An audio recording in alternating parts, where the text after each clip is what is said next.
Hey there, welcome back friends. In this video we will talk about the term idempotence.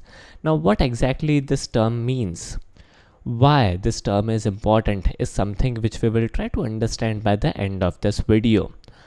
Alright, now first of all let us try to understand couple of scenarios. Now whenever we would like to perform a read operation on a URL, always make use of get method of HTTP. Likewise, HTTP delete method is used to perform delete operation, put method is used for update operation, and post method is used to create a resource on the server. Now we can categorize these operations into two broad categories.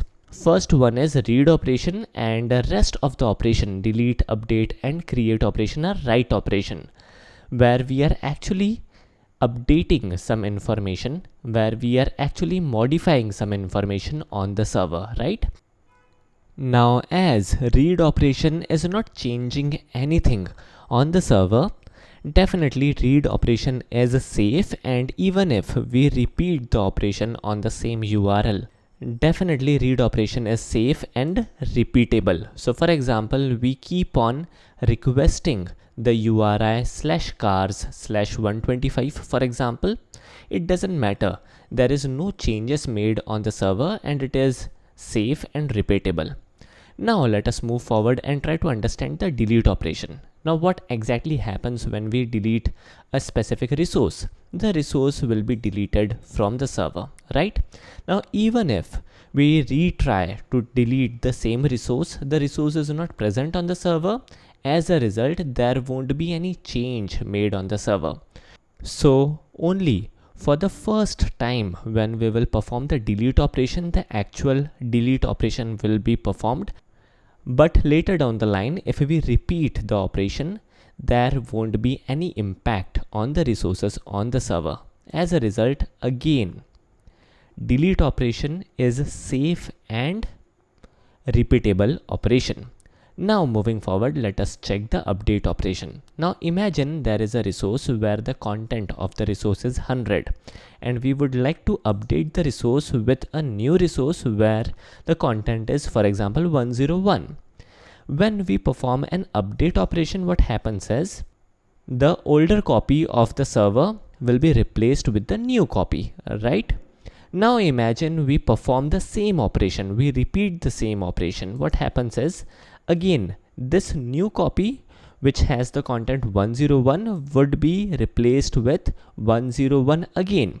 So again, even if we perform update operation multiple times, there won't be any impact on server, and in fact update operation is again repeatable and safe.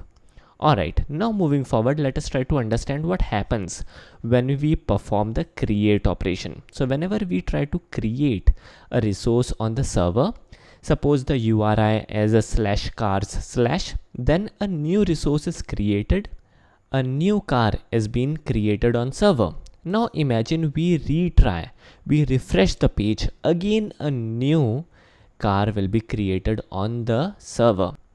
As a result, the create operation is not safe and not repeatable, because create operation, post operation will definitely create more resources, multiple resources on server, and it will indeed modify the resources on the server. As a result, create operation is not repeatable. Now when it comes to HTTP specification, post method is marked as non-repeatable, unsafe method. As a result, whenever we perform create operation, always make use of post method and not the put method.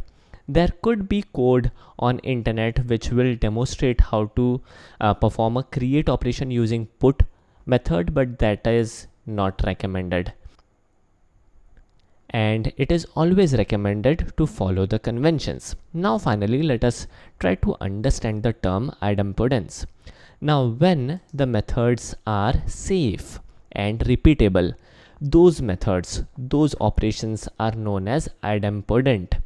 And when the action is non-safe, non-repeatable, those scenarios are known as non-idempotent.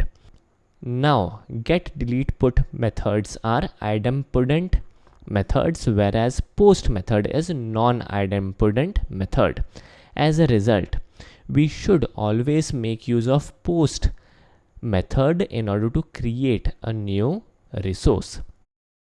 Alright, so in order to summarize, whenever we are performing update operation, use put method. Whenever we are performing create operation, always use post method. Alright, so that's it for today, and I hope you guys enjoyed this video. Thanks for watching. Have a nice day and take care.